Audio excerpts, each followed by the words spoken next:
Salam, hörmətli şagirdlər.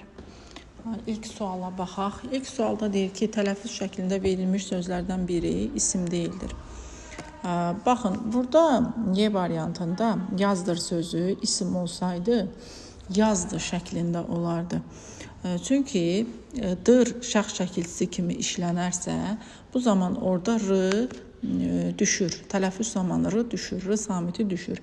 Ona görə də bu sözün tələffüzü isim kimi olsaydı, yazdı şəklində olardı. Yazdı. İndi yazdır. Məsələn, tələffüzdə amma belə olur. İndi yazdı. Ona görə də bizim cavabımız olur bir də E variantı. Növbəti suala keçdik. İkinci sualda deyir ki, biri feildən düzələn isim deyil. Baxın, sözün hansı nitq hissəsindən yarandığını bilmək üçün sonuncu leksik şəkilçidən əvvələ baxırıq. Burada iki leksik şəkilçi var. Sözün kökü döşəmək feilidir. Döşəməkdən döşək yaranıb, döşəkdən də döşəkçə yaranıb. Axırıncı leksik şəkilçi şəkilçisidir və biz bu çə şəkilçisindən əvvəlki sözə baxırıq. Əvvəlki söz döşək sözüdür. Döşək sözü isimdir. Görürsünüz, deməli bu söz feildən düzəlməyib, isimdən düzəlib. Ona görə cavabımız olur 2-də B variantı. 3-də deyir ki, altında xətt çəkilmiş hansı sözlər bir-birinin sinonimi deyil. Baxın, ailə A variantına baxaq, uşaq və körpə sözlərini götürək. Uşaq sözü isimdir, körpə sözü sifətdir. Fərqli nitq hissələri olduğuna görə mən bunu sinonim kimi götürə bilmərəm. Cavab olur A variantı. 4-cü testə baxaq. Fikirləri maraqlı idi cümləsində təsirli hal şəkilçisi vardır. Fikirləri sözündəki i şəkilçisinin təsirli hal olduğunu bilmək üçün qabağına mənim, sənin, onun əvəzliklərini artırırıq. Artırmaq mümkündürsə, oradakı şəkilçi olur mənsubiyyət. Artırmaq mümkün deyilsə, deməli təsirli hal şəkilçisidir. Fikirlər, çünki I şəkilçisi, I, U, Ü, bilirik ki, həm təsirli hal ola bilər, həm mənsubiyyət ola bilər. Deməli, onun fikirləri maraqlı idi. Gördünüz, qabağına artırdım onun sözünü. Deməli, onun sözünü artırıramsa, mənim, sənin, onun. Deməli, burada i, burada nə şəkilçisidir? Mənsubiyyət şəkilçisidir. Deməli, A variantını çıxırıq. Deməli, A variantı cavabı deyil. B variantında deyir ki, sözə hal şəkilçisindən əvvəl mənsubiyyət şəkilçisi qoşula bilməz. Baxın, məsələn, deyirəm ki, yaxşısından. Yaxşısından sözündə birinci gələn mənsubiyyətdir, sonra gələn isə hal şəkilçisidir. Burada B variantı, deməli, doğru variant deyil, səhv variantdır. C variantında deyir ki, yayda gələcəyəm cümləsində hal şəkilçili söz işlənib. Yayda sözündə da orada leksik şəkilçidir, zaman zərfi mənasını bildirir. Yayda sözü, deməli, burada hal şəkilçisi deyil, da orada zərf düzəldən şəkilçidir. Ona görə C variantı da olmaz. D variantına baxaq. Qarı narahatdır cümləsində yalnız bir nitq hissəsi işlənib deyir. Qarı sözü isimdir və kim sualına cavab verib. Narahat sözü sifətdir, necə sualına cavab verib. Burada iki nitq hissəsi var. E-yə baxaq. Döyüşçü və döyüşkən sözləri müxtəlif nitq hissələrindən yaranıb. Döyüşçü sözü döyüş sözündən yaranıbdır, isimdən, döyüş ismindən yaranıb. Amma döyüşkən sözü döyüşmək feilindən yaranıbdır. Ona görə də fərqli nitq hissələrindən yarandığına görə cavabımız olur E variantı. Keçək növbəti testə. 5-ci testdə deyir ki, ismə aid fikirlərdən biri yanlışdır. Adlı halda olan sözlər şəkilçi ola bilər. Bəli, ola bilər. Adlı halda olan sözün, ümumiyyətlə, adlı halın şəkilçisi yoxdur deyə biz deyə bilmərik ki, adlı halda olan sözə biz heç vaxt şəkilçi əlavə edə bilmərik. Adlı halda olan söz mənsubiyyət də qəbul edə bilər, cəm şəkilçisi də qəbul edə bilər, xəbərli şəkilçisi də qəbul edə bilər. B variantına baxaq. Mənbə, mənşə, mənafe sözlərinə qoşulan bitişdirici samit, əmi, dayı sözlərinə qoşulan bitişdirici samitdən fərqlidir. Bəli, mənbə, mənşə, mənafe sözlərində mənsubiyyət şəkilçisi əlavə edərsək, s yox, y bitişdirici samitindən əlavə olunur, istifadə edirik. Məsələn, onun mənbəsi yox, onun mənbəyi olur, onun mənşəyi olur. Amma əmi, dayı sözlərində isə üçüncü şəxs mənsubiyyət şəkilçisi qəbul etdikdə s bitişdirici samitdən istifadə olunur. Yəni, onun əmisi, onun dayısı olur. Ona görə burada A da düzdür, B də düzdür. C-yə baxaq. Təsrih halda olan söz hal şəkilçisindən əlavə ismə aid 3 qrammatik şəkilçi qəbul edir. Baxın, təsrih hal şəkilçisi qəbul etməklə yanaşı, həm də cəm və mənsubiyyət də qəbul edə bilər. Yəni, xəbərli şəkilçisi qəbul edə bilməz. Çünki təsrih hal cümlədə xəbər ola bilmir heç vaxt. Ona görə də C variantı yanlış fikirdir. Amma yazsaydı ki, təsrih halda olan söz hal şəkilçisindən əlavə ismə aid 2 qrammatik şəkilçini qəbul edir. Bəli, o düzgün olardı. Biz bilirik ki, isimlərdə 4 dənə qrammatik şəkilçi var. Cəm, mənsubiyyət, hal, şəxs. Təsrih halda əgər özünün hal şəkilçisini qəbul edirsə, yerdə qalan 2 qrammatik deməli şəkilçini qəbul etməlidir. Çünki şəxs şəkilçisini qəbul etmir. Qəbul edə bilər yalnız mənsubiyyət və cəm şəkilçisini. Deməli, cavabımız olur burada C variantı. 6-cı sual. 6-cı sualda deyir ki, cədvələ əsasən biri doğru deyildir. Baxın, bax balaca sözü adi dərəcədədir. Yanlışdır yazıb. Bəli, yanlışdır. Çünki bax balaca sözü çoxaltmadadır. Biz doğru fikri axtarmırıq, yanlış fikir axtarırıq. Açıq danış ifadəsində sifət yoxdur. Bəli, açıq sözü burada deməli zərfdir, sifət deyil. Çünki özündən sonra feil gəlib. Evdəkilər narahat idi cümləsində sifət vardır. Bəli, evdəki sözü burada sifətdir, doğrudur. D variantına baxaq. Dünənki məsələ həll olundu cümləsində sifət necə, nə cür suallarına cavab vermir. Baxın, burada bu düzgün fikirdir, amma qabağına yanlış yazıb. Burada doğru olmalıydı, doğrudur olmalıydı, doğru. Dünənki, ümumiyyətlə ki, kökü və taki ilə düzələn sifətlər yalnız hansı sualına cavab verir, necə, nə cür sualına cavab vermir. Ona görə cavabımız olur D variantı. Bu mənzərə çox gözəldir cümləsində sifət isimləşməyib. Bəli, necədir? Gözəldir, isimləşməyib, doğrudur. Bu da doğru variantdır, ona görə bunu seçmirik. 7-yə baxaq. Tərkibində sifət işlənmiş nümunəni müəyyən edin.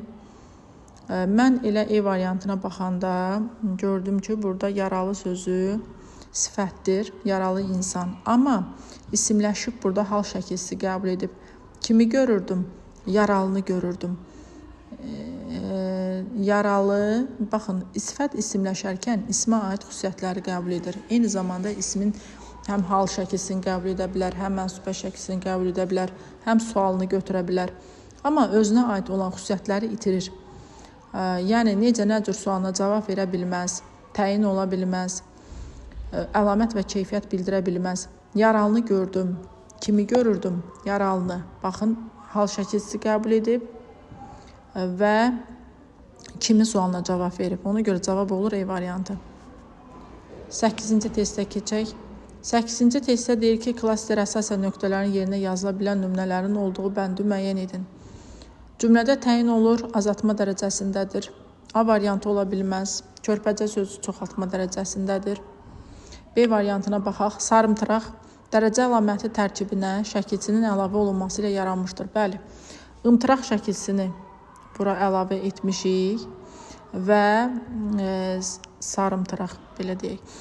Və burada biz ımtıraq şəkilçisi ilə azaltma dərəcəsi yaratmışıq. B variantını götürə bilərik.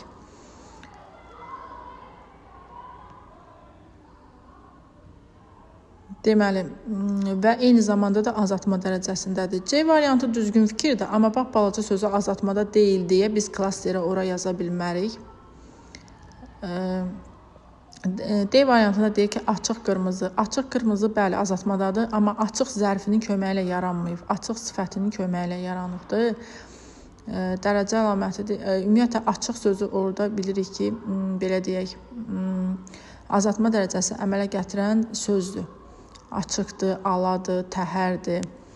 Açıq sözü burada zərf deyil, ümumiyyətlə sifət deyil və burada açıq sözü yalnız dərəcə əlaməti gətirən sözdür. Ona görə əmələ gətirən sözdür, ona görə biz D variantında götürə bilmərik. E variantı da yanlış fikirdir. Yanlış sözü tərkibində leksik şəkilçisi vardır. Bu ümumiyyətlə bura aid deyil. Cavab olur B variantı. Keçək 9-cu testə. Hansı cümlələrdəki sifətlər isimləşməyib? Bu yollar indi çox rahatdır. Necədir? Rahatdır. Baxın, sifət özünün sualına cavab verirsə, deməli burada isimləşmə yoxdur. Bu iş indi bizə uyğundur. Necədir? Uyğundur. 1-3 A variantı çıxır. Deməli, keçək növbəti testə. 10-cu testdə deyir ki, şəhərdəki narahatlıq hamını düşündürürdü cümləsindəki sifət haqqında hansı fikir yanlışdır? Elə A variantına baxaq. Burada söhbət şəhərdəki sözündən gedir. Şəhərdəki sözü sifətdir. Mən bayaq bir qayda dedim. Dedim ki, və daki ilə düzələn sifətlər yalnız hansı sualına cavab verir? Sifətin bütün sualına cavab verə bilməz. Yalnız hansı sualına cavab verir? Ona görə burada olur A variantı. Keçək mətnə. Mətndə deyir ki, Dakotaların başçısı oturmuş öküz. Amerikalı Dakota qəbiləsinin lideri olmuş oturmuş öküzə Yellowstone'a ağ əskərlərin göndərildiyini bildirən zaman o, Montana ştatında özünün düşərgəsində idi. Nə etməli? Lazım olanı edəcəyik. Oturmuş öküz dedi. Bu ölkə bizimdir. Dan yeri söküləndə bir çox qəbilələrin birləşmiş dəstəsi ağların düşərgəsinə yaxınlaşdı. Oturmuş öküz nahaq qan tökmək istəmirdi. O, ağları getməyə razı salmağa ümid edirdi. Ancaq hinduları görən keşikçilər həyəcan təbili çaldılar. Təlaşdan hamı bir-birinə dəydi. Ağ əskərlər müdafiə mövqeyi tutub atəş açdılar. Oturmuş öküzə döyüşü qəbul etmək qalırdı. Sonrakı bəzi hadisələr də başçının iradəsinə zidd olaraq baş verdi. Qəbilənin hiləgər və şöhrətpərəst cadügəri düşərgədə gənc hindulara təlqin etməyi bacarmışdı ki, onun etdiyi cadu sayəsində casurlara güllələr təsir etmir. İndi cadügər belə desək döyüş meydanında öz gücünü göstərməyə çalışırdı. O, gənc hindulara ağların gözü qarşısında at üzərində çaparaq 4 dövrə vurmaq üçün göstəriş verdi. Gənclər hər dəfə dövrə vurduqda rəqibə biraz da yaxınlaşmalı və yalnız düşmən lap yaxında olduqda atəş açmalı idilər. Gənc döyüşçülər belə bir addımı atmağa hazır idilər. Amma oturmuş öküz onlara bunu qadağan etdi. Əgər ilk 2 dairə hələ də müəyyən dərəcədə təhlükəsiz idisə, sonrakı 2 dairə gənc döyüşçüləri canlı hədəflərə çevirirdi. Oturmuş öküz qorxaqdır. Cadügər şikayətləndi. Biz bura müharibədə döyüşməyə gəlmişik. Kim qorxur? Qoy döyüş meydanından çıxsın. Oturmuş öküz heç vaxt lovğa olmamışdı. Amma həmin anda o axmaq bir cadügərin ağzını yummaq və ona gənc döyüşçüləri məhv etməyə imkan verməmək üçün nə isə etmək məcburiyyətində idi. Oturmuş öküz səssizcə öz silahını və oxlarla dolu ox qabını yerə qoydu. Sakit addımlarla düşmən xəttinə tərəf getdi və orada atəş açan rəqiblərindən 100 metr məsafədəki otların üstündə oturdu. Sonra isə öz döyüşçülərinə tərəf dönüb qışqırdı. Arzulayan hər kəsi mənimlə burada oturmağa dəvət edirəm. Dəvəti cəmi 4 nəfər qəbul etdi. Sonra oturmuş öküz ayağa qalxdı. Sakit addımlarla Hindu düşərgəsinə tərəf yönəldi. Onun yoldaşları isə qaçaraq geri qayıtdılar. Oturmuş öküzün cəsarətini sübut etməyə ehtiyac yox idi. Verilmiş dərs lazım olduğu qədər yaxşı təsir etdi. Bir müddət sonra ağ əskərlər oraları tərk etdilər. Oturmuş öküzün qəhrəmanlığı haqqında hələ də yerlilər arasında əfsanələr dolaşmaqdadır. 11-ci sualda deyir ki, mətnin tərkib hissələrinə əsasən uyğunluğu müəyyən edin. Baxın, burada girişə aiddir. Ölkənin sahib olduğunun inamla bildirilməsi. Burada oturmuş öküz bir ifadə işlədir əvvəldə. Deyir ki, nə etməli lazım olanı edəcək. Bax, bu cümlə verilən cümləyə uyğundur. Ona görə 1-də cavab D variantı giriş hissədədir. 2-də cavab əsas hissəyə aiddir. Gəlmələrin gedəcəyini ümid edilməsi. Bəli, orada deyir ki, qan tökülməyini istəmir. Deyir, öküz deyir, nahaq qan tökməyini istəmir. O, ağları getməyə razı salmağa ümid edirdi. Ona görə 2-də cavab olur. A variantı uyğundur. C-yə baxaq. Düşmənin yaxınlığında oturmaq. Bəli, düşmənin yaxınlığındaydı, çünki birdən-birə düşmən atəş açır. 3-ə baxaq. Nəticəyə aiddir qəhrəmanlığın unudulmaması. Bəli, sonda belə bir cümlə var. Deyir ki, hələ də deyir, yerlilər arasında deyir, əfsanələr dolaşmaqdadır, deyir, oturmuş öküzü haqqında. Cavab olur 11-də. Deməli, B variantı. 12-ci suala baxaq. 12-ci sualda deyir ki, cədvələ əsasən uyğun fikirləri müəyyən edin. Doğrudur. Cadügərin təklifi kör-köranə idi. Bəli, kör-köranə düşünmədən hərəkət etmişdi o. Birinci düzgün fikirdir. 2-yə baxaq. Qəbilə daxilində fikir ayrılığı yaranır. Bəli, qəbilə daxilində fikir ayrılığı yaranır.